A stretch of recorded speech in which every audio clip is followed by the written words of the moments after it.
সবাইকে অনেক অনেক শুভেচ্ছা। আমন্ত্রণ আমাদের নিয়মিত আয়োজন স্টার গসিপে। প্রিয় দর্শক, মাই টিভির এই আয়োজনে আমরা সবসময় আপনাদের পছন্দের একজন তারকাকে নিয়ে হাজির হই, যার সাথে তার কাজ নিয়ে কথা হয় ইন্ডাস্ট্রির নানা বিষয় নিয়ে। আর সেই সাথে যেহেতু গসিপ বিষয়টা রয়েছে, হ্যাঁ, তার কাছ থেকে আমরা তার সম্পর্কে যে গসিপগুলো আছে সেটাই জানবার চেষ্টা করব। আজ আমার সাথে যিনি রয়েছেন তিনি একাধারে অনেক গুণে গুণান্বিত এবং তার অভিনয় শৈলী আমাদেরকে মুগ্ধ করে।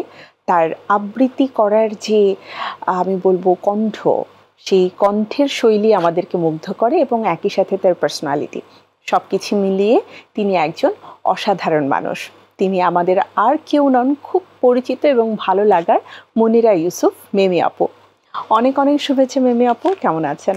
খুব ভালো আছি, ভালো লাগছে, তোমার সাথে অনেকদিন পরে দেখা হলো। একদম, আর বিশেষ করে হচ্ছে এই যে আড্ডা দেবার যে একটা সুযোগ হয়ে গেল, এটা আমার খুব ভালো লাগছে। সেই কারণ হুটহাট করে অনেক জায়গায় তো দেখা হয়, কিন্তু কথা বলবার সুযোগ খুব কম থাকে। পারিবারিক জীবন নিয়ে প্রথমে জানতে চাই, কেমন যাচ্ছে সবকিছু মিলিয়ে? ভালো, আমাদের 33 বছর সামনের মাসে শেষ হবে আমাদের ম্যারিড লাইফের। হ্যাঁ, তো অসাধারণ। আমার হাজবেন্ড একই ছেলে, আমার 4 ননদ। এসে 2 ননদকে পেয়েছিলাম আনম্যারিড, ওদের বিয়ে দেওয়া হলো। 2 ননদ ম্যারিড ছিল আগে। হ্যাঁ, ওরাও মোটামুটি আমাদের সাথে থাকতো আসা যাওয়ার মাঝে। যাই হোক, আর আমার শাশুড়ি মা, ওনার 84 বছর চলছে। তো আমি যখন আসছি তখন ওনার 51 বছর। হ্যাঁ, সো ইয়াং ছিলেন। তো 33 বছর তার সাথেও আমার চলা। তো এরকম একটা সুন্দর পারিবারিক একটা আবহ। এবং সে আমার শাশুড়ি মা বললে ভুল হবে, সে আমার খুব ভালো বন্ধু। আর আমার মা বেঁচে নেই, 2015-তে আমার মাকে হারিয়েছে। এখন ওই মা শাশুড়ি দুটোই সে, একদম মানে বন্ধুত্ব তার সাথে। হ্যাঁ, আর আরেকটা ওইটাই কথা যে এই যে শাশুড়ি বউ, এখানে আমি ছেলেদেরকে বলবো যে টিপস দিয়ে দিচ্ছি যে একটা সংসারে 2টো পাতিলও ঠোকাঠুকি লাগে। হয়তো আমাদের ভিতরে কোনো নোংরামি কোনো কিছুই কখনো টিপিক্যাল কিছু হয়নি, কিন্তু মতবিরোধ কখনো না কখনো হয়েছে। তো এটা কিন্তু সন্তানের এটাই স্বাভাবিক। হয়, তো ইউসুফ এটার মাঝে কোনোদিনই নাক গলায়নি। ওর জায়গায়, আমরা আমাদের জায়গায়। তো এটা একটা একসাথে থাকলে কিছু কিছু জিনিস একটু মেনটেন করতে হয়, তাহলে সুন্দর। ভীষণ বুদ্ধিমান, হ্যাঁ, ভীষণ বুদ্ধিমান। যে তোমরা তোমাদের প্রবলেম সলভ করো, সেখানে আমাকে ইনভলভ করো, সেটাই। মানে দিন শেষে তোমরাই তো, মানে আলটিমেটলি আমরাই এক দলে ভারী, ও বরং একা দলে। লাইক দেখা যায় যখন ভাইয়ার বিপরীতে যে দাঁড়াতে হবে, তখন কিন্তু একজন না, ভাইয়া দুজনকে পায় একসাথে, যে দুজনই হচ্ছে তাদের মতামত জানাচ্ছে।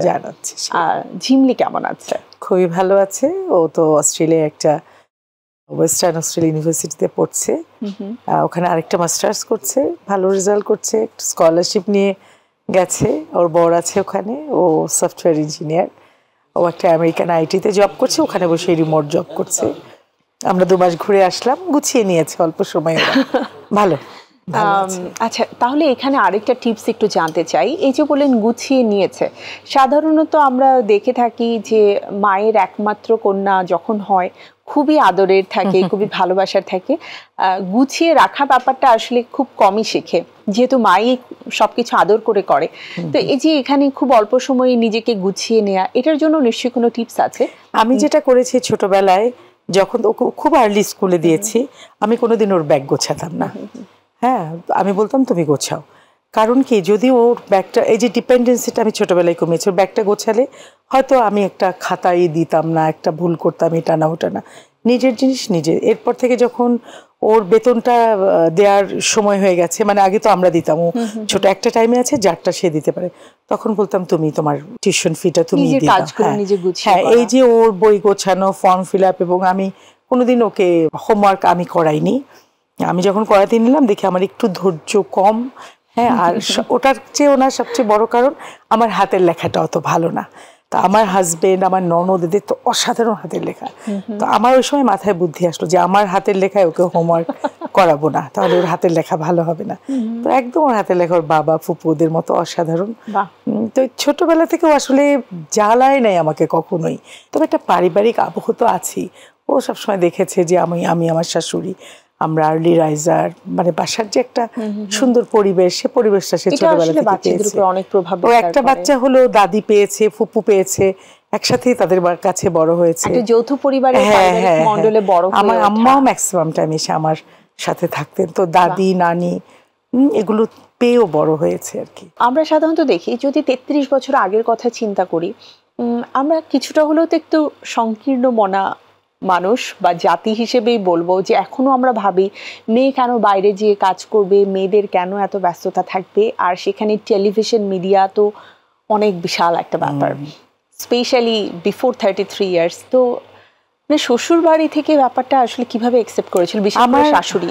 আমার যেটা যে আমার বিয়েটা আসলে প্রপোজালই দিয়েছিল, কিন্তু যেহেতু আমার বড় বোন ছিল, বাধ্য হয়ে 2 বছর প্রেম করেছি। এই অপেক্ষা করতে করতে করতে করতে শেষ পর্যন্ত বোনদেরকে রেখেই আমার মেজদুল্লাহ ভাই উকিল বাপ হয়ে আমাকে বিয়ে দিল।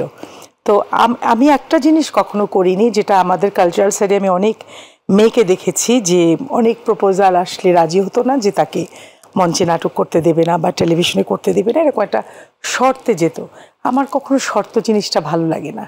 আমার কাছে হচ্ছে যে শর্তে কখনো কিছু হয় না, এটা আমার আইডিওলজি, যে আমার কর্ম, আমার জীবনযাপন সবকিছুই আমাকে কাজ করার সুযোগ করে দেবে। আমার জায়গাটাকে, আমার ডিগনিটিটা ঠিক রাখা, আমার জায়গায় আমি পরিষ্কার থাকা। তো ইউসুফ আমার এগুলো দেখেই পছন্দ করেছে, কিন্তু কোনোদিন আমি ইউসুফকে বলিনি যে আমাকে কিন্তু বিয়ের পর নাটক করতে দিতে হবে, আমাকে কিন্তু এটা করতে। এই যে একটা মানুষকে আরোপ করেন না, এই যে একটা মানুষকে মানসিক চাপে রাখা। আর আমার কাছে সবসময় মনে হয় যে সম্পর্ক কখনো বিজনেস না, সম্পর্ক কখনো শর্তের হয় না। হ্যাঁ, এটা হচ্ছে একেবারেই ভেতরের ব্যাপার, মানে কোনো কন্ডিশন দিয়ে আনকন্ডিশনাল। হ্যাঁ, সম্পর্ক হবে আনকন্ডিশনাল। তো আমি বিয়ে হয়ে আমার বিয়ের 2 মাসের মধ্যে 4টা নাটক করেছি। আমার যেদিন বউ ভাত, তার পরের দিন আমি নাটকের শুটিং এ গিয়েছি, তখন তো একমাত্র বিটিভি ছিল। তো আমার শাশুড়িও জানতেন আমি অভিনয় করি। হ্যাঁ, একটা মানে আমি বলবো মুখ, এবং পাশাপাশি ব্যাক টু ব্যাক প্যাকেজ নাটকগুলো, ধারাবাহিক নাটকগুলো আসছে। এবং আমার যতটুকু মনে পড়ে, মানে আমরা যারা 90s কিডস আছি, আমরা কিছুটা হলেও ব্লেসড যে আপনাদেরকে আমরা পেয়েছিলাম তখন একদম, মানে আমরা তো ভীষণ ব্লেসড, আমরা 90s এর মানে সেই লাস্ট গোল্ডেন জেনারেশন যেটা বলা যায়। আমার শাশুড়ির একটা কথা না বললেই না। তো আমার বিটিভির একটা নাটক ছিল, গল্পটা ছিল 70s এর, 60s to 70s এর। তো এই ফ্যাশনগুলো আমি মাকে বললাম যে মা ওখানে, তো মা বললো তখন সালোয়ার পরতে এরকম একটা হয়ে কুচি কুচি এরকম ফ্রেল দেয়া। তো মা এখন অ্যাকচুয়ালি ট্রেন্ড হিসেবে আসছে। মা নিজে, মা আর আমার ননদ ওরা শাড়ি কেটে, আমার শাশুড়ির শাড়ি কেটে আমাকে 2-3টে ড্রেস বানিয়ে দিল। আর আমার হাজবেন্ডও কোনোদিন মনে হয় না, আমি আসলে এটা জানতেও চাইনি অবশ্য, আজকে আমি বলছি যে আমার মনে হয় না যে আমার হাজবেন্ডও কোনোদিন আমার শাশুড়িকে বলেছে ও কিন্তু নাটক করবে, ওকে না করবা না, এটা না, এইসব নাই। মানে আসলে আন্টির কথা যদি চিন্তা করি, সে তখন থেকে অনেক বেশি আধুনিক মনা ছিলেন, ভীষণ আধুনিক। তুমি জানো আমি ইন্টারভিউ দিলে আমি ভুলে যেতাম নাটকের নাম কোন ইয়ারে, তখন মা বলতো ওটা ওই নাটকের নাম এইটা ছিল তোমার। হ্যাঁ, এই আমি বলছি মা ওইটা কোন ইয়ারে যেন, কি যেন আমার ক্যারেক্টারটা ছিল, ওই যে ওইটা ছিল, মেমি ওইটা ছিল, এরকম। হ্যাঁ, তো আসলে কি শান্তা, তুমি যাই করো, আমি যাই করি, নিজের জায়গাটাকে ঠিক রাখতে পারলে না সব অবলীলায় হয়ে যায়। কিন্তু আমরা অনেক সময় করি কি ব্যালেন্স, ব্যালেন্স হচ্ছে যে কোনো সম্পর্কে বলো, যে কোনো কাজে বলো, ব্যালেন্সটা হচ্ছে আসল। যখনই আমরা এই ব্যালেন্সটা হারাই, তখনই আমাদের গোলমালটা শুরু হয়। কোথাও না কোথাও তো স্যাক্রিফাইস, কম্প্রোমাইজ তো করতেই হয়। এটা তো ব্যালেন্সটা শেখার জন্য কিন্তু কিছুটা হলে তাকে সুযোগও দিতে হয়। অবশ্যই, মানে মন খারাপ না করে, তার জন্য কন্ডিশন ক্রিয়েট না করে, তাকে যদি বোঝানো হয় যে তুমি তোমার কাজ করো, বাট পরিবার বা পরিবারের যে মানুষগুলো আছে তাদেরকেও তোমাকে আসলে সেভাবে করে মেইনটেইন করতে হবে। এবং ইন্টারেস্টিং কি জানো, তোমার সাথে গল্প করতে করতে আমি মনে করছি যে এই যে 33 ইয়ার্স আমি আসলেই কখনো কিছু কোনোদিন শর্ত চাপাইনি, আমি এটা করলে কিন্তু আমাকে এটা করতে দিতে হবে, ওটা করলে কিন্তু এটা দিতে হবে, কোনোদিন এই কথাটা আমার মুখে আসেনি। এটা কোনোদিনই বলি, এই তো তোমার সাথে কথা বলতে বলতে আমি এটা ভাবছি যে আসলে আমি বলেছি না, কোনোদিনই না। মানে আমি বলবো দ্বিপাক্ষিক ভাবে বিষয়টা খুব সুন্দরভাবে আপনারা মেইনটেইন করেছেন। আচ্ছা মিমি আপু, এমন কি কখনো হয়েছে যে ছেলের বউ হিসেবে যখন গিয়েছেন কোথাও, বউ অভিনয় জানে, বউ কবিতা আবৃত্তি করে, তো নতুন বউ একটু কবিতা পড়ে শোনাও, তোমার নাটকের ওই ডায়লগটা পড়ে শোনাও? এটা খুব একটা বলিনি, তবে খুব প্রাউড ফিল করতে। এবং আজকে আমি আমার চাচা শ্বশুরকে মনে করছি, ওরা সবাই তাকে আব্বা ডাকতেন। আর আমার শ্বশুর তো অনেক অল্প বয়সে মারা গেছেন, আচ্ছা। তো উনি ওদের ফ্যামিলিটাকে আগলে রেখেছেন এবং এত পরহেজগার একজন মানুষ। তা আমাকে যেদিন প্রথম নিয়ে গেলেন আমি না ভয়ে ভয়ে ছিলাম, কখন যেন বলে তুমি নাটক করো কেন, নাটক করা গুণা, এটা সেটা। উনি শুধু আস্তে আস্তে বললেন, এত আদর করে করে আমাকে আচার দিচ্ছে, খাবার বেড়ে দিচ্ছে। তা বলছে মা নামাজ কোরআন শরীফটা পড়বে, হ্যাঁ, কিন্তু এটা বলে না যে তুমি এটা করো না, না না না, এটা কখনো বলেনি। হ্যাঁ, শর্ত আমার তরফ থেকে কখনো ছিল না, শর্ত তাদের তরফ থেকে কখনো ছিল আপনি না। অনেক ব্লেসড আপু। এবং আমি চাই মানে এরকম একটা পারিবারিক পরিমণ্ডল, বিশেষ করে শ্বশুরবাড়ির ক্ষেত্রে, নিজের বাবা মার ক্ষেত্রেও যেন প্রত্যেকটা সন্তান পায়। আমরা আসলে একজন তারকার কাছ থেকে তার নিজের গসিপটা নিজের কাছ থেকেই জানতে চাই। তো আজকে আমি আপনার কাছ থেকে যেটি জানতে চাইবো সেই 90s এর কথা, যে সময়টাতে আসলে পত্রিকা, তারপরে চিত্রালী, ম্যাগাজিন, এগুলোতে আপনাদের একটা ছবি একদম এত সুন্দরভাবে, ছবিগুলো খুব সিম্পল, একটা সাদা মাটা ছবিকেও মনে হতো অনেক আকর্ষণীয়। এটার কারণ ছিল কোনো কিছু ফেক লাগতো না, মনে হতো যে পাশের বাড়ির মেয়েটা, মনে হতো যেন এই মানুষটা আমার এত বেশি আপন। কিভাবে করে আসলে সেই সময়টাতে আপনারা মানুষদের কাছে এতটা প্রিয় হয়ে যেতেন? জানি না, তবে আমরা ফাঁকি দেইনি। হ্যাঁ, কখনোই ফাঁকি দেইনি। আমাদের বিটিভির নাটকের সময় 3-4 দিন রিহার্সাল হতো। রিহার্সাল তো নাটকের প্রডিউসার রাইটার তো থাকতেনই, যিনি ক্যামেরাম্যান সিনিয়র উনি থাকতেন, যিনি সেট করবেন উনি থাকতেন, হ্যাঁ, মেকআপ আর্টিস্ট থাকতেন, যে আসলে মানে ওনারা ওই সময়ই ভেতরে নিতেন নাটকটা। তখন সময় ছিল। আর এখন সময় থাকলেও হয়তো মানুষ মনে করে যে এত কিছুর প্রয়োজন নেই, বা এখন তো অনেক সময় অনেক নাটক করতে গিয়ে দেখি যে কো-আর্টিস্টকেও পাই না, রিহার্সাল তো দূরে থাক। তো এটার জন্য আমি নির্মাতাদের একচেটিয়া দায়ী করব না, সবকিছু মিলিয়েই সবাই মিলিয়েই তারপরে ভালো প্রোডাকশন হচ্ছে। তখন আসলে বিটিভিতে আমরা মঞ্চে কাজ করতাম পাশাপাশি, এবং মঞ্চে যে ভালো কাজ করতো তাকে বিটিভিতে নাটকে ভালো ভালো নাটকে ভালো ভালো ক্যারেক্টারে। আপনি তো বোধহয় ছোটবেলা থেকেই আসলে পরিচিত ছিলেন। আমি স্কুল থেকেই, আমি টেলিভিশনে, আমার প্রথম নাটক আমি তখন স্কুলে পড়ি 1984, টেলিভিশনে এসে প্রচ্ছদে আবৃত্তি করতাম। এবং ইন্টারেস্টিং হচ্ছে আমি মেইনলি নাচের আর্টিস্ট ছিলাম। সিরিয়াসলি? তো আমি ওই যে নিজেই ম্যাচিউর ছিলাম ছোটবেলা থেকেই, যে আসলে এরপরে আমি কি করব না। তো যখন দেখলাম যে আমি অ্যাক্টিং এ আসবো, এটা কখনো ভাবিনি। যখন দেখলাম যে আমি অভিনয় করছি, তখন আমি নাচটাকে ছেড়ে দিলাম। আচ্ছা, এখানে আমার একটা কোয়েশ্চেন আছে। আমাদের ইন্ডাস্ট্রিতে অনেক তারকাই আছে যাদেরকে আমরা প্রথমত এই যে নাচের মানে শিশু শিল্পী থেকে কিন্তু আমরা তাকে নাচে পেয়েছি, গানে পেয়েছি, বাট পরবর্তীতে দেখা গেল নাচ বা গান কোনোটাই সে কন্টিনিউ করলো না, কিন্তু অ্যাক্টিং এ সে আবার খুব দুর্দান্ত করছে। এবং এটা অভিনয় খুব কাজে লাগে, নাচ গান আবৃত্তি, হ্যাঁ, এটা অভিনয় ভীষণ কাজে দেয়, এক্সপ্রেশনে খুব ভীষণ কাজে দেয়, ভয়েসের মডুলেশন, বডির মুভমেন্ট, হ্যাঁ, তারপরে গানটা সবকিছু মিলে সব অভিনয় করতে গেলেই বরং সবকিছু লাগে। কিন্তু অনেকেই অভিনয়টাকে খুব সহজ করে দেখে, যে এটা না হলেও হ্যাঁ, অভিনয়টা কিচ্ছু না হলে অভিনয় করা যায়, বিষয়টা এরকম হয়ে যায় অনেকের কাছে। একদম 80s এবং 90s এই সময়টা আসলে আমি বলবো একই ধারাবাহিকতায় আমাদের ইন্ডাস্ট্রি এগিয়ে যাচ্ছিল। 2000 এর পর থেকে আমরা দেখেছি র্যাপিড একটা চেঞ্জ, এবং খুব দ্রুত আসলে একটা ট্রেন্ড চেঞ্জ হয়ে আরেকটা ট্রেন্ড আসছে। এই পরিবর্তনটাকে আপনি আসলে কিভাবে দেখেন? পরিবর্তনটাকে আমি পজিটিভলি দেখেছি, কিন্তু এখন হচ্ছে যে দায়িত্বের জায়গায় মানুষগুলো তারা কতটা দায়িত্ববান ছিল বা আছে বা থাকবে, এটাই হচ্ছে আসল। আর সব কিছু যদি নষ্ট হয়ে থাকে, আমি তারপরে হতাশাবাদী না। আমি মনে করি যে অনেক কিছু তো শেষ হয়ে যায়, ধ্বংস হয়ে যায়, পৃথিবীর অনেক দেশ ধ্বংস হয়ে যায়, কিন্তু আবার তো জেগে ওঠে। কিন্তু আমার কথা হচ্ছে যে সমন্বয়ের অভাব আমাদের, হ্যাঁ, আমাদের সমন্বয়ের অভাব। আমাদের একটা চ্যানেল, একজন ডিরেক্টর, সবকিছু মিলে যারা বিজ্ঞাপনদাতা, একটা যে সমন্বয় থাকে, একটা পৃষ্ঠপোষকতা থাকে, এই জিনিসটার খুব মানে এলোমেলো একটা বিষয় বলেই একটা ইন্ডাস্ট্রি অনেক উপরে উঠে আবার কেমন যেন একটা জায়গায় চলে গেছে। ভালো লাগছিল যে ছেলেটা বাসে চড়ে আসতো, সেই ছেলেটা আজকে নিজের গাড়িতে চড়ছে। অনেকের অনেক সংস্থান হয়েছে, এটা পজিটিভ দিক। হ্যাঁ, যে একটা ছোট্ট রুমে থাকতো সে একটা ফ্ল্যাট ভাড়া করে থাকে, বা যে একটা ফ্ল্যাটে থাকতো সে একটা ফ্ল্যাট কিনেছে, এটা গুড সাইন। হ্যাঁ, যে একটা ইন্ডাস্ট্রি কিভাবে সুন্দর দাঁড়িয়েছে। তো এখন সেই যাকে নিয়ে ইন্ডাস্ট্রিটা, সেই শিল্পটা, সেটা তো ঝরে পড়লে চারপাশের মানুষজন তো আর থাকবে না। আর হুট করে অনেক দূর উঠে যাওয়া যায়, কিন্তু সেটাকে ধরে রাখাটাই হচ্ছে আসল। তার মাঝে তো কোভিড একটা আমাদের প্রত্যেকের জন্য একটা শিক্ষা। ওই সময় একবার নানা কারণেও তো নাটকের বাজেটের ব্যাপার থাকে, এটা থাকে সেটা থাকে, ইদানিং শুনি সিন্ডিকেট হয়ে গেছে। হ্যাঁ, এটা যে খুব মিথ্যা বললে ভুল হবে, অবশ্যই হয়েছে, অবশ্যই হয়েছে, কিছু একটা তো হয়েছে। হ্যাঁ, এবং এটা ওই যে বললেন যে মিথ্যা তো অবশ্যই না, আমরা কিন্তু দেখেছি সিন্ডিকেটও হয়ে গেছে এবং প্রত্যেকে তার নিজস্ব একটা গণ্ডি তৈরি করে নিয়েছে যে এর বাইরে সে যাবে না।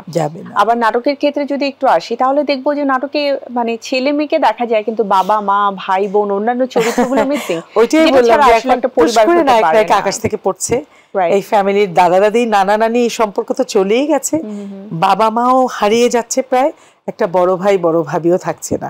তো তুমি একটা সোসাইটিকে কি শেখাবে?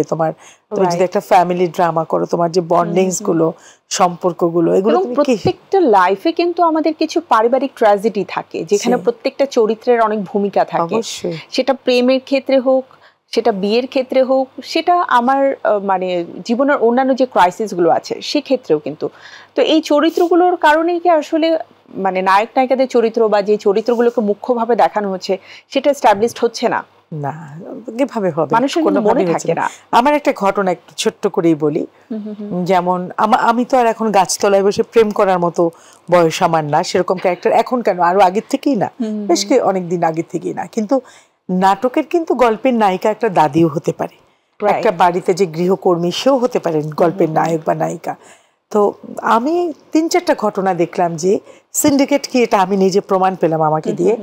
তো ডিরেক্টর অ্যাসিস্ট্যান্টকে বলেছে আমাকে কাস্ট করতে, তো এরকম 4টা ঘটনা দেখেছি যে পরে যখন ডিরেক্টরের সাথে দেখা হয়েছে যে আপনি আমাদের নাটকটা করলেন না, তো তখন সময় ছিল না। হ্যাঁ, একজনে বলেছে স্ক্রিপ্ট পছন্দ হয়নি, একবার বলেছে আমি দেশে নাই, আর একবার বলেছি না আমি এই ক্যারেক্টার করবো না, আরেকবার বলছি এই টাকায় আমি করবো না। প্রত্যেকটা কথা মিথ্যা ছিল। মানে ওই তাদের ওই অ্যাসিস্ট্যান্ট ডিরেক্টর যারা, তাদের চয়েস অন্য কেউ ছিল, সেখানেও কোনো একটা কিছু আছে যে তাদেরকেই বলতে হবে এরকম কিছু একটা। তো এই আর কি, এটা একটা ফ্যাক্ট। এই ধরনের অভিজ্ঞতা আসলে আমারও আছে, এবং সেটা শুধু নাটক না, বিজ্ঞাপন চিত্রের ক্ষেত্রেও হয়, টিভিসি ওভিসি বা টেলিভিশনেও কিছু কিছু ক্ষেত্রে আমাদেরকে এই ধরনের ক্রাইসিসে পড়তে হয়। আপু, একটু জানতে চাই যে একজন নারী হিসেবে আমরা এখনো দেখি তাকে অনেক স্ট্রাগল করতে হয় এবং বলে যে নারীদের মানে অনেক ক্রাইসিসের মধ্যে দিয়ে যেতে হয়, তার ক্যারিয়ার অনেক ক্রাইসিসের মধ্যে দিয়ে যেতে হয়। তো সেই সময়টাতে সেই 84-এর কথা বললেন বা 90s লেট 80s-এর কথা যদি বলি, সেই সময়টাতে তো তাহলে আরো চ্যালেঞ্জ থাকার কথা। হ্যাঁ, চ্যালেঞ্জ ছিল, কিন্তু আমাদের এক ধরনের ফ্যামিলির মানে পৃষ্ঠপোষকতা বা চর্চা করার জায়গাগুলো খুব ভালো ছিল। তখন আমাদের এত লোভ কাজ করে না, আমরা তো মঞ্চে নাটক করতাম কোনো টাকা পয়সার বিনিময়ে না, আমরা ইভেন আমাদের রিক্সা ভাড়াও না। তখন আমি যেহেতু স্টুডেন্ট ছিলাম, আমি এত টাকা পয়সা কোত্থেকে পাবো, এই কারোর বাইকে, কারোর গাড়িতে, কারোর সাথে রিক্সায় এভাবে আসা যাওয়া করতাম। তখন কি গসিপের সম্মুখীন হতে হতো, সমালোচনা হতো? আসলে তখন তো সোশ্যাল মিডিয়া ছিল না। আর আরেকটা জিনিস কি শান্তা, ভালো মন্দ সব যুগেই ছিল, আছে, থাকবে। তো এখন সোশ্যাল মিডিয়ার যুগে যতটুকু না তার চেয়ে হয়তো বেশি। আর আমাদের সময়ে যা ছিল ওটা আবার অনেকে জানতে পারতো না, কারণ জানাটা অনেক কঠিন ছিল। হ্যাঁ, জানাটা অনেক কঠিন ছিল। তো তারপরেও বলবো যে অনেক কিছুই আমাদের জন্য কষ্ট করে পেলেও সেটার মাঝে একটা আনন্দ পেতাম, ভালো লাগা থাকতো। এবং আমার মনে হয় যে তখন সমালোচনা যদি দুজন করতো, অনেক বেশি প্রশংসায় পঞ্চমুখ থাকতো, আরো অনেক বেশি পরিমাণে মানুষ। শুধু তা না, মানে আমাদেরকে যে সিনিয়ররা শেখাতেন আমরা সেটা মন দিয়ে শিখতাম। এখন আমরা কাউকে শেখাতে ভয় পাই, কিছু বলতে ভয় পাই, যদি মাইন্ড করে। মানে আমরা কিন্তু ওই সময়টাতে একই সাথে দেখেছি যে সম্মান কিভাবে করতে হয়, আবার সিনিয়ররাও জানতেন যে ছোটদেরকে কতটা স্নেহ করা। আমরা ভাবতেই পারতাম না যে কেউ দাঁড়িয়ে আছে আমরা বসে আছি। হ্যাঁ, ভাবতেই পারতাম না যে আমি সোফায় বসা, সে চেয়ারে বসা, এগুলো ভাবতে পারতাম না। আপু, 90s-এ পুরোদস্তুর একজন নায়িকা হিসেবে আপনি বিটিভিতে একদম প্রিয় মুখ ছিলেন, যেটি বললাম পাশের বাড়ির মেয়েটি। তার পরবর্তীতে লাল শালুতে আপনি অ্যাক্টিং করে চলচ্চিত্রে পদার্পণ, এবং বেশ আপনার সুনাম ছিল, এবং আমরা ভেবেই নিয়েছিলাম যে মেমি আপু এরপরে বোধহয় চলচ্চিত্রে নিয়মিত হবেন, কিন্তু তারপরে চলচ্চিত্রে আর তেমন একটা দেখা গেল না। আমার অনেক কিছুতেই আমার দোষ। আর ব্যক্তি জীবনে আমি একটা জিনিস মনে করি যে অভিযোগ, অনুযোগ এগুলো হচ্ছে অজুহাত, এগুলো হচ্ছে নিজেকে বাঁচানোর চেষ্টা। তুমি যা কিছু পেয়েছো শান্তা, তোমার চেষ্টায় পেয়েছো, যা পাওনি সেটাও তোমার আলসেমিতে বা অনিচ্ছায়। কিন্তু এমন কি হয়েছে যে চলচ্চিত্রে কাজ করবার পরে তারপর মনে হয়েছে যে না এখানে আমি আসলে আর কাজ করব না? ওই চলচ্চিত্রে তখন হয়েছে কি, এটার আগে আমি করেছিলাম মন মানি না, আমার প্রচুর মানে অফার আসছিল, তখন আমি এটাকে এত গুরুত্ব দেইনি। আচ্ছা। হ্যাঁ, গুরুত্ব দিই। আর আমাদের সময়টায় তখনও একদম চলচ্চিত্রে চলে যাওয়াটা একটু ব্যাপার ছিল, সমালোচনা এটা সেটা অনেক কিছু ছিল, কারণ তখন টিভিটাকে সম্পূর্ণ আলাদাভাবে দেখানো হতো এবং মানে মুভিটা টোটালি সেটাই, মুভিটাতে একটু যাওয়াটা অনেক কিছু ব্যাপার ছিল, ডিসিশন নিতে পারিনি। বাট পরিবারের কোনো বাধা কি ছিল? না না, পরিবারের কোনো বাধা ছিল না, কারণ কি আমার বাবার বাড়িও এবং আমার এই শ্বশুর বাড়িও সিদ্ধান্ত কিছু বলার আগে আমি নিয়ে নিচ্ছি আমি কি করব কি করব না, আমি কতটুকু আগাবো কতটুকু পেছাবো, মানে নিজেকেই নিজে আজীবন কন্ট্রোল করে আসছি। সেটা করতে গিয়ে যে আমি বললাম যে আমি কখনোই স্টার হতে পারি না, মানে যারা স্টার তারা যে অনেক, তাদেরকে আমি শ্রদ্ধার চোখেই দেখছি, মানে স্টার হতে হলে আরেকটু সময় দেয়া, আরেকটু হ্যাঁ হ্যাঁ এফোর্ট দিতে হয়। সেই এফোর্টটা আমি একটা শিল্পী হওয়ার জন্য অনেক দিয়েছি, কিন্তু আমার মাথায় কখনোই কাজ করেনি যে আমি আচ্ছা স্টার হব, এটা হব। স্টার হওয়াটা যোগ্যতা এবং ভাগ্য দুটোই কিন্তু, হ্যাঁ, এবং সেই সাথে নিজের চেষ্টা। হ্যাঁ, যারা হয়েছে তারা ভাগ্যবান, তাদের যোগ্যতা আছে। হ্যাঁ, আমি হইনি, এটা নিয়ে আফসোস নেই, কারণ যে ওই যে বললাম যে যেটা চায় তাকে সেভাবেই রাখে। একদম, এটাই হচ্ছে, আল্লাহ তাআলা এরকম চেয়েছি, আমাকে এরকমই রেখেছে। হ্যাঁ, এটাই সত্য কথা, যে আমরা আমাদের জীবনটাকে যতটা সাদামাটা করতে চাই তেমনটাই হয়। আর মিমি আপু, অনেকক্ষণ জীবন এবং কাজ নিয়ে কথা হয়েছে, কিন্তু হতাশা নিয়ে কাজ হয়নি, এবং হতাশা থেকেই আমরা দেখি গসিপটা খুব বেশি হয়। একজন খুব ভালো করছে, আরেকজন হয়তো ভালো করতে পারছে না, সে হয়তো একটা গসিপ করেই ফেললো মনের অজান্তে বা জানতে, যে ও তো এটা করে বেড়ায়, দ্যাটস ওয়াই হচ্ছে আজকে ও এত দূর পর্যন্ত যেতে পেরেছে।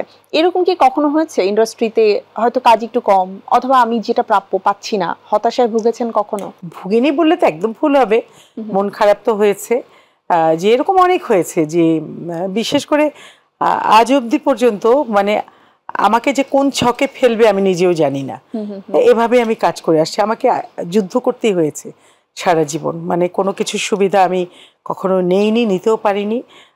এই বিটিভিতেও এক সময় অনেক সিন্ডিকেট ছিল, শুনতে খারাপ শোনাবে কথাটা সত্যি, বাংলাদেশ টেলিভিশনেও সিন্ডিকেট ছিল, সিন্ডিকেটটা নতুন করে না, এটার ভুক্তভোগী আমি।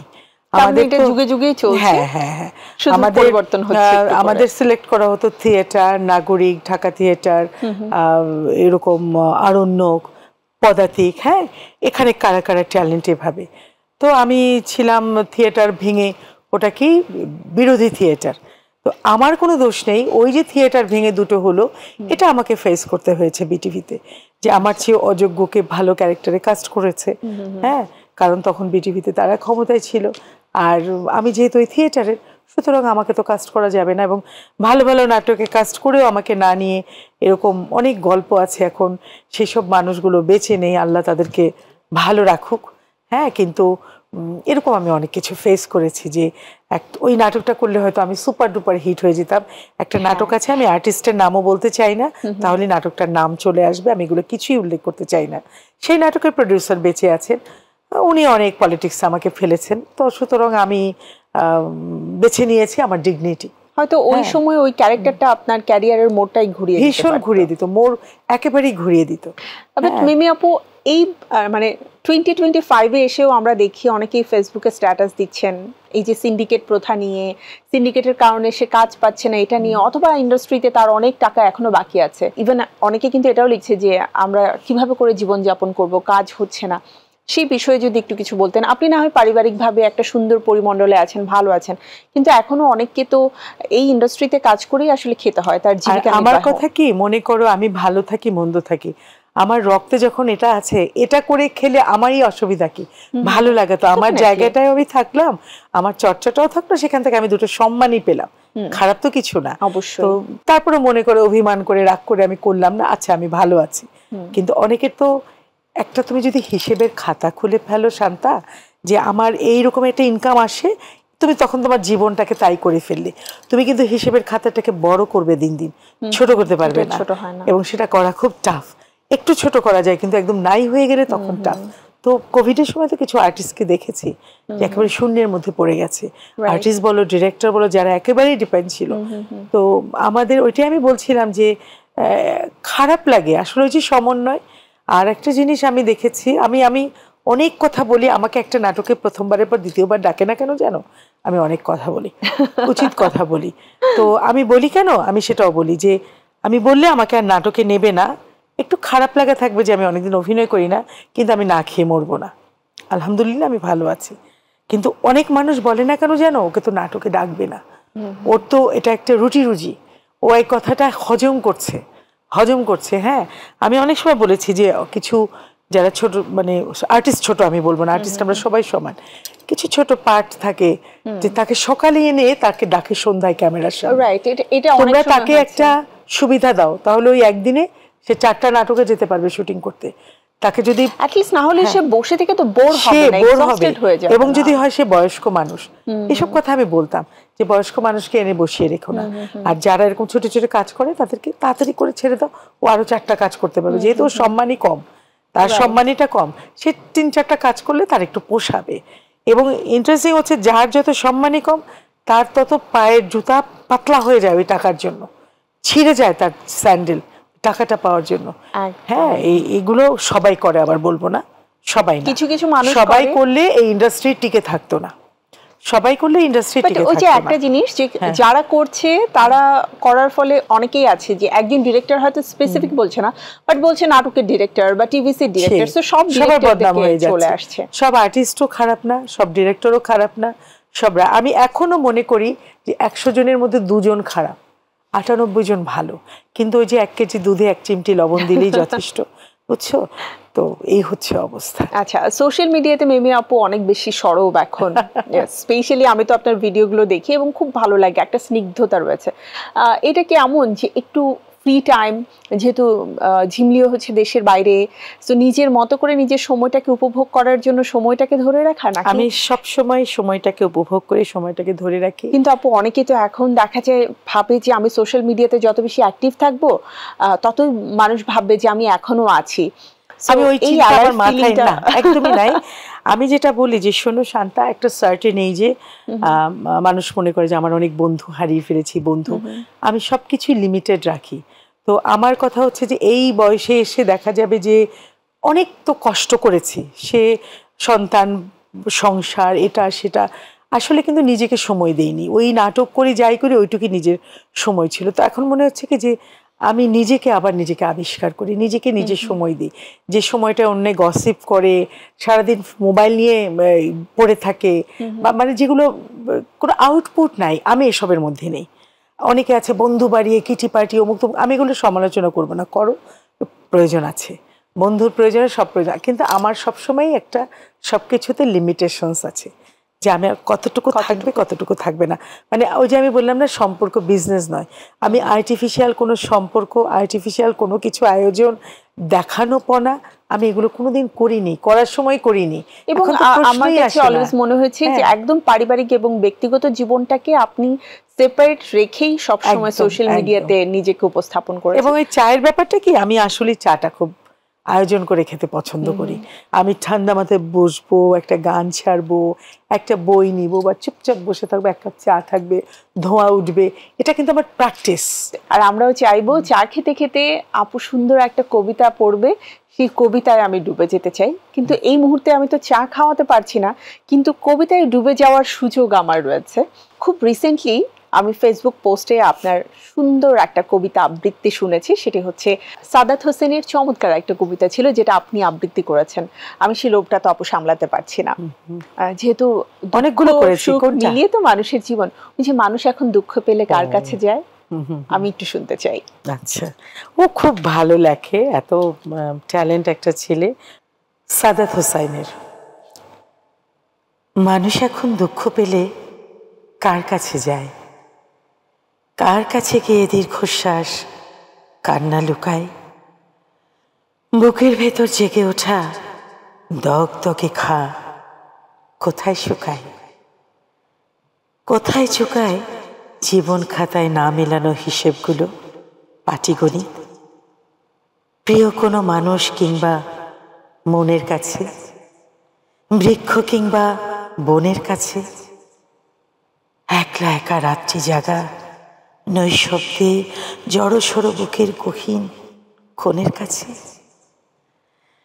নিজের একটা মানুষ থাকলে শেষ বিকেলে সোনা রঙা রোদের মতন হয়তো হঠাৎ বিছিয়ে দিত বুকের পাটি, আগল খুলে মেলে দিত দক্ষিণ হাওয়া, রৌদ্র হাওয়ায় শুকিয়ে যেত স্যাঁতস্যাঁতে মন, দহন এবং দুঃখ ভেজা কান্নাগুলো।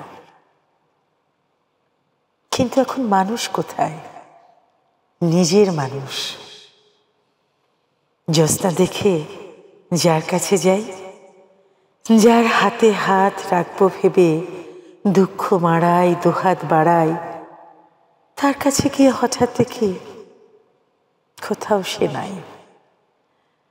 জলের ছলাৎ শব্দ শুনে তেষ্টা নিয়ে যার কাছে যাই, শব্দ ডিঙা স্বপ্ন ভাষায় যার চোখে চোখ রাখবো ভেবে দৃষ্টি ফেরাই, তার কাছে গিয়ে হঠাৎ দেখি কোথাও সে নাই, কোথাও সে নাই।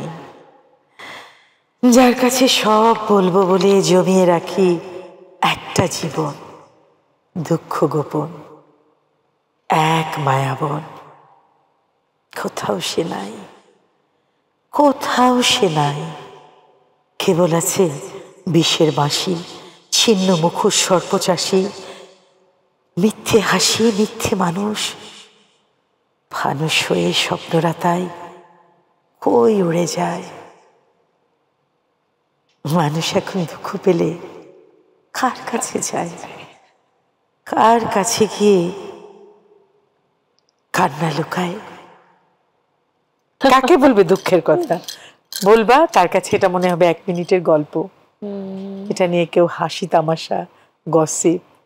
হ্যাঁ, দুঃখের কথা বলার জন্য আসলে প্রত্যেকের একটা যে কোনো কিছু বলার জন্য কিন্তু মানুষ থাকা দরকার, একটা জানালা, যেটাকে আমরা প্রতীকী অর্থে বলি, একটা জানালা থাকা দরকার।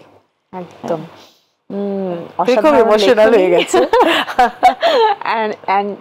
এত সুন্দর করে আপু আবৃত্তি করছিলেন যে আমরা শুরু করবার আগে গল্প করছিলাম যে দূর থেকে কোনো একটা কণ্ঠ শুনতে পাচ্ছি, কিন্তু সেটা হৃদয়কে আসলে স্পর্শ করে যাচ্ছে, সেই অনুভূতিটা অন্যরকম।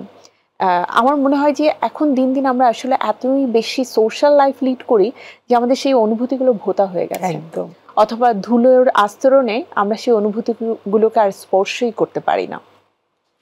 যাই হোক, আমি একটু ইমোশনাল হয়ে গেছি। এবং তোমাকে এইটা রেস্টে নিয়ে আমি বলি যে সোশ্যাল মিডিয়ায় এখন আবার হয় না যে আমি একটা বাইন্ডিংস এর মধ্যে পড়ে গেছি, আমি একটা কি বলে ওটাকে, যে দায়িত্ববোধের মধ্যে পড়ে গেছি। কারণ যারা 40 ক্রস করেছে, 45 ক্রস করেছে, 50 ক্রস করছে, ওরা আমার দারুণ ফ্যান। ওরা আমাকে, আমার এই চা বানানো, আমি যে প্রতিটা মুহূর্ত ধরে রাখি, ওরা খুব ইন্সপায়ার হয়, আমাকে বলে যে আপনি মাঝে মাঝে আমি যখন পোস্ট করি না একদম ওদের মন খারাপ হয়ে যায়। মানে আমার এটা একটা দায়িত্বের মধ্যে পড়ে গেছে এবং আমি ওদেরকে চেষ্টা করি যে ওই যে অন্যান্যদের যে রুমটা বা জানালাটা নেই, আমার মনে হয় মাঝে মাঝে সেই জিনিসটা খুঁজে পায় আপনার লেখনী, আপনার মানে কবিতা আবৃত্তি, অথবা আপনার কোনো একটা পোস্ট থেকে। আপু একেবারেই তো শেষের দিকে রয়েছি, যদি একটু জানতে চাই যে জীবনে এমন কোনো ভুল কি আছে যেটা থেকে আপনি শিক্ষা নিয়েছেন আসলে পরবর্তীতে কিভাবে লাইফ? হ্যাঁ, এরকম অনেক ভুল আছে, যেমন একটা ভুলের শিক্ষা নিয়েও আমার যেটা থেকে আমি বের হয়ে আসতে পারিনি, অনেক চেষ্টা করেও ভবিষ্যতে হয়তো পারবো নিশ্চয়ই। সেটা হচ্ছে মঞ্চ নাটকটাকেই আমি কিন্তু এটার জন্যই ঢাকায় আসা, আমার যত স্ট্রাগল। কিন্তু আমার একটা একক নাটক করতে গিয়ে আমি এমন একটা নোংরা পলিটিক্সের মধ্যে পড়ে গেছি। এবং ওই যে আমরা বলি যে প্রগতিশীল, আমরা আমাদের খুব বড় মন, আমরা নাটক করি, আসলে আমরা সবাই প্রগতিশীল না। হ্যাঁ, প্রগতিশীলদের মধ্যেও কিন্তু তাহলে একটা গ্রুপ থিয়েটার ভেঙে এত টুকরো হয় না। আমরা রাজনৈতিক দল নিয়ে অনেক সমালোচনা করি, আমি ওইদিকে যাচ্ছি না। আমার পার্সোনাল লাইফ, আমার সোশ্যাল মিডিয়ায় রাজনীতি এবং ধর্ম কোনোটা নিয়ে কথা বলি না, কারণ এটা নিয়ে বলতে যোগ্যতা লাগে, যেটা কোনোটাই আমার নেই, আর এটার গল্প শেষ হবে না। সেটাই বলে যে আমাদের প্রগতিশীলদেরই অনেক ঝামেলা। এই যে গ্রুপ থিয়েটার এত ভাঙে, এতবার গড়ে, নেতৃত্বের জন্য টুকরা টুকরা হয়ে যাচ্ছে, যার জন্য নাটকের মান আস্তে আস্তে নষ্ট হয়ে যাচ্ছে।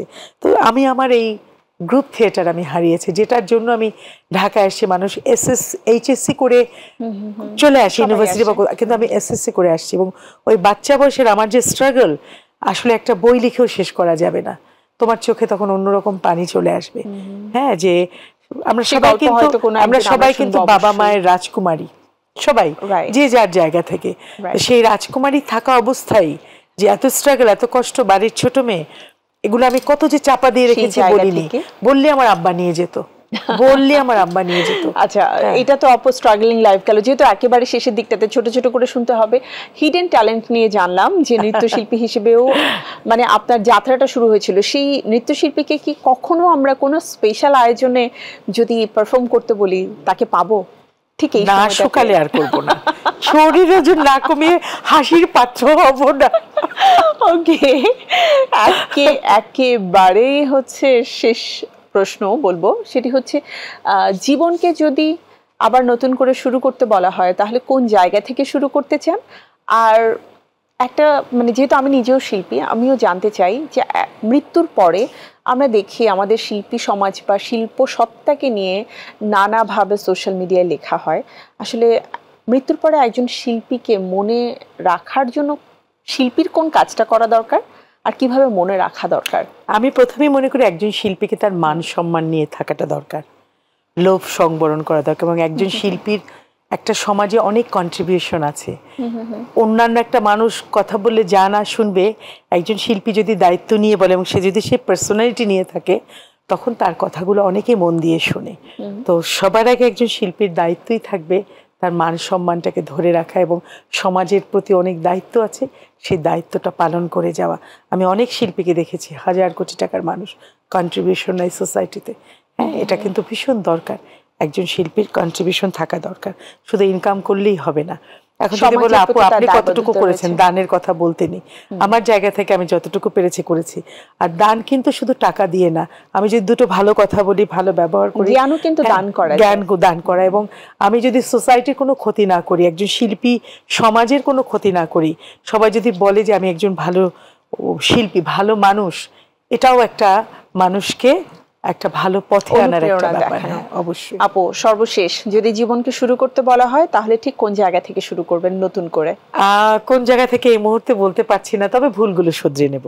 হুমায়ুন আহমেদের একটা নাটক করেছিলাম, মঞ্চ নাটক, সেখানে একটা ডায়লগ ছিল, ওটাই আজকে বলবো, যে জীবন যদি গ্রামোফোন রেকর্ডের মতো হতো তাহলে আবার শুরু থেকে শুরু করা যেত।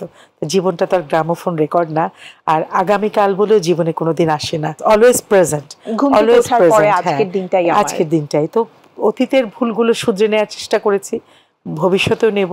একটা সময় হয়তো একটু মেজাজ করতাম, সেগুলো নাই, রাগ করতাম, সেগুলো নাই, সময়ের সাথে সাথে আসলে আমি বলবো ধৈর্য এবং পরিপক্কতা দুটোই। এই পরিপক্কতাটাই আশাটাই হচ্ছে মানুষের পার্সোনালিটি, মানুষের ডিগনিটি, মানুষের বোধ শক্তি। একদম, খুব ভালো লাগলো মিমি আপু। আমি সবসময় আপনার কথা শুনে আপনার সাথে কিছুক্ষণ বসলে আসলে অনুপ্রাণিত হই। তো এই ধারাবাহিকতা অবশ্যই থাকবে আমার জীবনে এবং অন্যান্য যারা নিয়মিত মিমি আপুকে দেখেন।